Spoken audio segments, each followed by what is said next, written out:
দেখেন বস্তা প্যাকেজিং চলতেছে।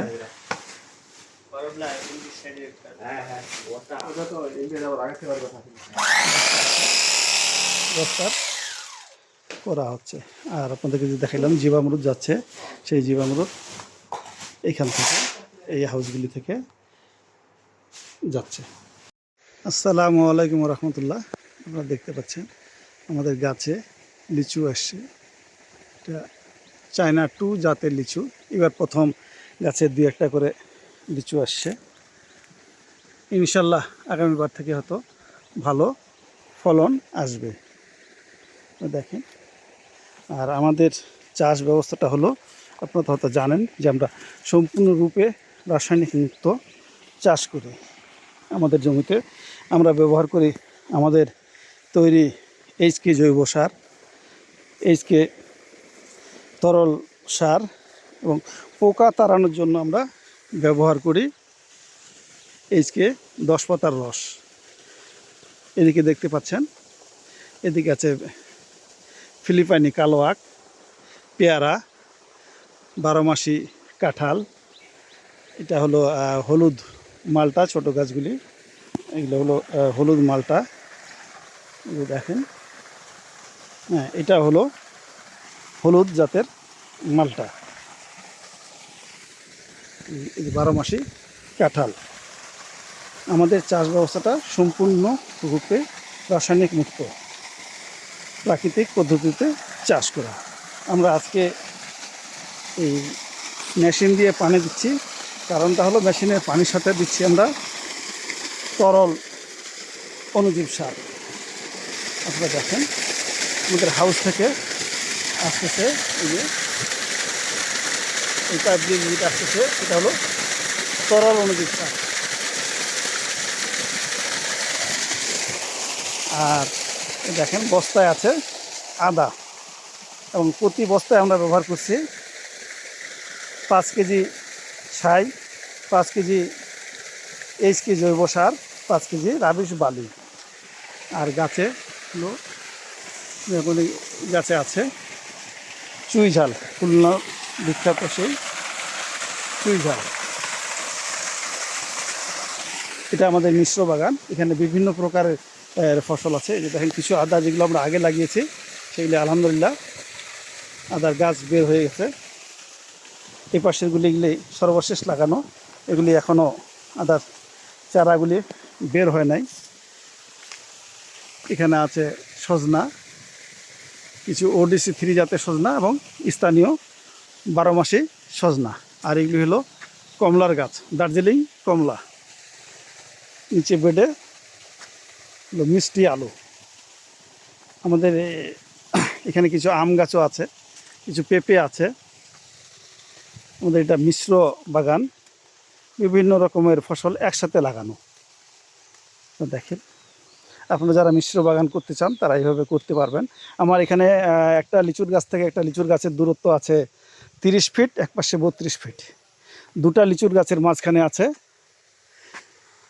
2টা মালটা, এবং মাঝের যে 32 ফিট ফাঁকা, এই 32 ফিটের মাঝখানে 16 ফিটে আছে 12 মাসি জাতের কাঁঠাল, যেটা আঠাবিহীন কাঁঠাল। এইভাবে আমরা এই আমাদের মিশ্র বাগানটা লাগিয়েছি। এটা 8 বিঘা জমির উপরে আছে, 33 বিঘায় 8 বিঘা।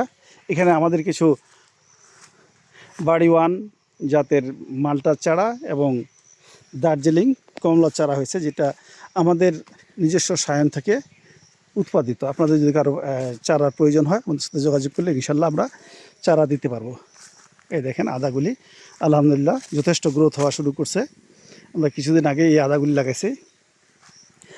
আর এখানে যে এই আদার চারা দেখতে পাচ্ছেন, এগুলি গত বছর আমরা 1 টুকরা দিনাজপুর হর্টিকালচার থেকে নিয়েছিলাম।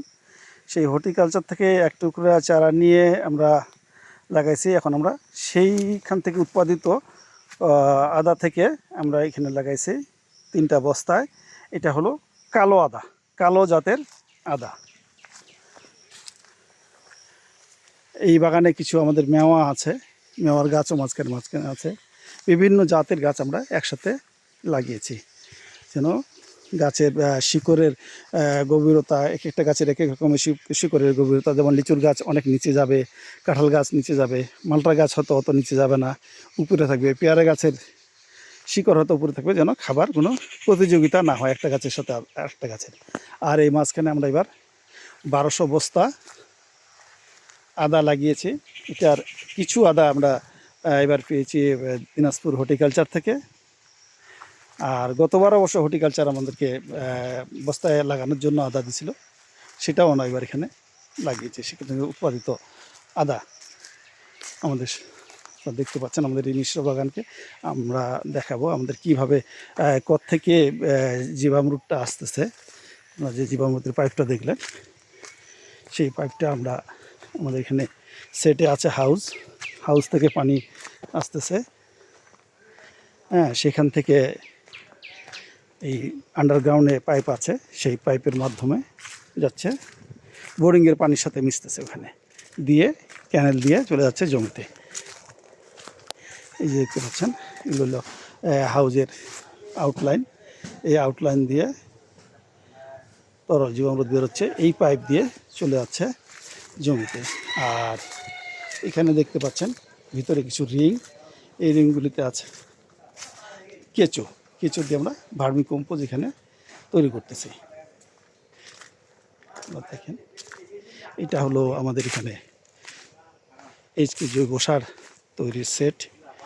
এখানে আমরা এইচকে জৈব সার তৈরি করতেছি। আজকে দেখেন বস্তা প্যাকেজিং চলতেছে।